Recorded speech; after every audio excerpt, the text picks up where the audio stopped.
Wow, welcome to another video that's a bit murdery, and if that sort of thing is for you, then don't forget to check out my new podcast, The Casual Criminalist, that puts out 2 new episodes every week, from serial killers that haven't aged out of primary school yet to schizophrenic breakdowns and Bible-assessed sociopaths. My writer Callum is combing through the graveyards of history like an absolute weirdo, and it's all in the name of giving you some great true crime content. So if you're looking for a good true crime podcast that's casually done, why not give The Casual Criminalist a try? There are both YouTube and podcast links in the description below. And let's get into today's video. The once routine act of dining out has presented a conundrum for hungry customers living in the COVID age. Has my server been vaccinated? What about the cooks? Did the busboy just sneeze? Alternatively, we can eliminate human contact altogether by foraging fresh produce in the wild. However, one must be extremely careful. Eating the wrong plants could result in a trip to the emergency room, or even a date with the Grim Reaper. Number 7. Belladonna. Its name means beautiful woman in Italian. However, don't be fooled. This lady is a killer in disguise and commonly known by a more apt nickname, Deadly Nightshade. Belladonna is a highly toxic perennial herbaceous herb in the Solanaceae family, featuring bell-shaped purple flowers and shiny blackberries. The shrub is native to Europe, North Africa, and Western Asia and can be found in woodland areas and along paths and riverbanks. The plant's root is generally the most toxic part. It contains tropane alkaloids, which cause paralysis in the body's involuntary muscles, including the heart. Belladonna also has a celebrated history of use as a medicine, cosmetic, and poison. For example, during the Renaissance, women used the juice of the berries in eye drops to dilate their pupils for the intended purpose of making the eyes appear more seductive. In ancient Rome, the extract was widely used as a poisonous elixir and allegedly was used by Roman Empress Livia Drusilla to murder her husband Augustus. Number 6. Elderberries.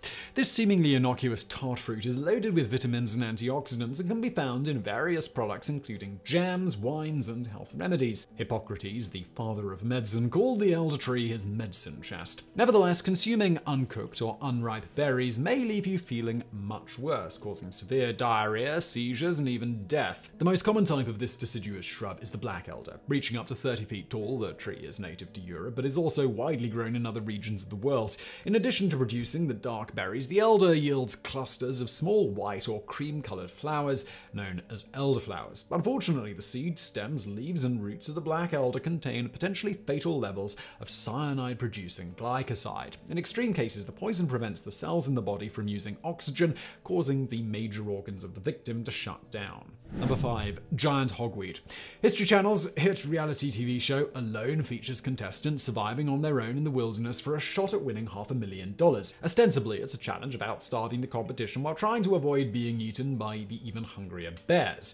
During the filming of Season 8, one of the cast members contracted food poisoning after ingesting cow parsnip, an edible but toxic plant if not properly cooked. The foliage is also easily mistaken for the much more dangerous plant Giant Hogweed. Merely touching this weed can lead to phytophotodermatitis, a severe skin inflammation. The sap covering this herbaceous flowering plant contains toxic chemicals known as photosensitizing fluorocuramins, which react with light when in contact with human skin. Painful blistering typically occurs within 48 hours, and if sap gets into a person's eye, the reaction can lead to blindness. The invasive species has become a serious concern throughout North America as it continues to spread in rural and urban areas. Contact with the plant's watery sap should be avoided unless equipped with protective outerwear, goggles, and rubber gloves. Number 4. Hemlock. Famously, though dubiously chosen by Socrates as the means of his own execution, hemlock is common worldwide, often growing by the side of the road. Other names include devil's flower, scabby hands, and break your mother's heart. Its taxonomic name derives from the Greek words conus, meaning vertigo, or whirl, representing hemlock poisoning symptoms. The compound that kills is conine, which blocks the neuromuscular junction to cause suffocation. Survival requires a ventilator. According to legends, this innocuous-looking shrub, a member of the carrot family, only became toxic at Christ's crucifixion, cursed via contact with his blood. Its appearance, however, was unchanged and is often mistaken for lookalikes such as wild carrot, parsley, and caraway. The key to identifying it is to crush it up and smell the leaves. If they smell like mouse urine and off parsnips, and you still feel like eating them, don't. Incidentally, the similar-smelling leaves of the hemlock tree, otherwise unrelated, are how it gets its name. Another hemlock to watch out for is Conium maculatum, or hemlock water dropwort. Common around streams, it has the carrot family leaves and an acid celery smell, and bulbous toxic roots known as dead man's fingers. Uprooted by storms, it's the latter that often kills dogs. Both were used for execution, particularly in Sardinia. Its tightening effect on the muscles of the face, drawing them into a sinister grimace, is the origin of the phrase sardonic, from Sardinian smile. Number 3. Yew.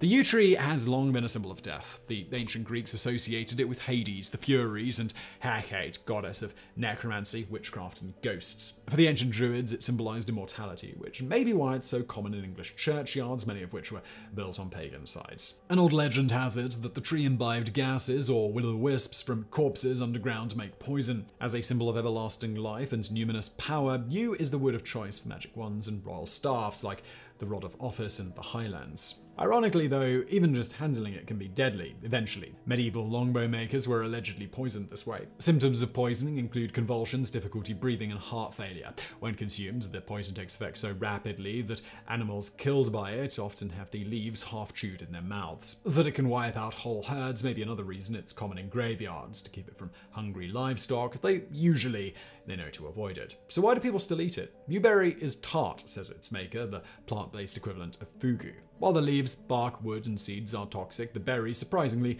are not. Actually, they're pretty tasty, but they're risky to use in the kitchen. Only the flesh or aril is edible. The seed inside has the highest concentration of the tree's deadly taxine B. Number 2. Wolfsbane.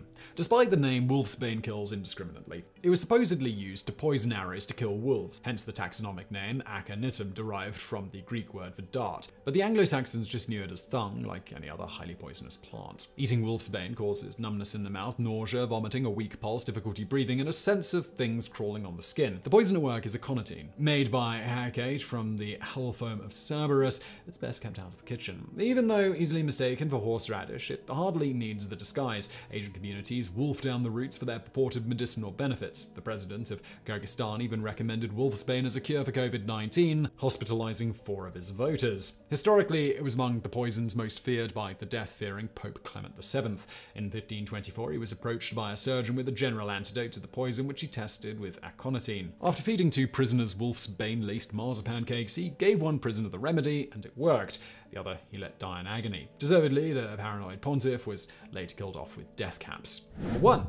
Deathcaps. Deathcap mushrooms in Catalan oil was, said Voltaire, the dish that changed the future of Europe. In 1740, Emperor Charles VI, besieged by political intrigue, financial crisis, and on this fatal day, the common cold, called for his comfort food of choice. Usually, it lacked the poisoned mushrooms, which had found their way in accidentally. He fell sick within hours and couldn't be helped. The following month, he was dead. But the emperor was apparently special, since deathcaps tend to work faster. Symptoms like dizziness, chills, and nausea only appear once the liver is critically weakened, 8 to 12 hours after intake. By this point, it's often too late. Although later symptoms like vomiting and diarrhea abate and people may start to feel better, the liver and kidneys both shut down within days. The toxin to blame is aminitin, of which there's enough in half a cup to kill a human. Unfortunately, there's also no known anecdote. With its delayed but near certain prognosis of death, it's been used in assassinations for millennia. This was the fate of Emperor Claudius in 54 AD at the hands of his wife Agrippina, clearing the way for her son Nero to replace him. There's another reason it's such a good weapon. According to many deathcap victims, the mushroom itself is delicious, so not only would an emperor's taster not die right away, they'd heartily recommend the dish. So I really hope you found that video interesting. If you did, please do hit that thumbs up button below. Don't forget to subscribe, and thank you for watching.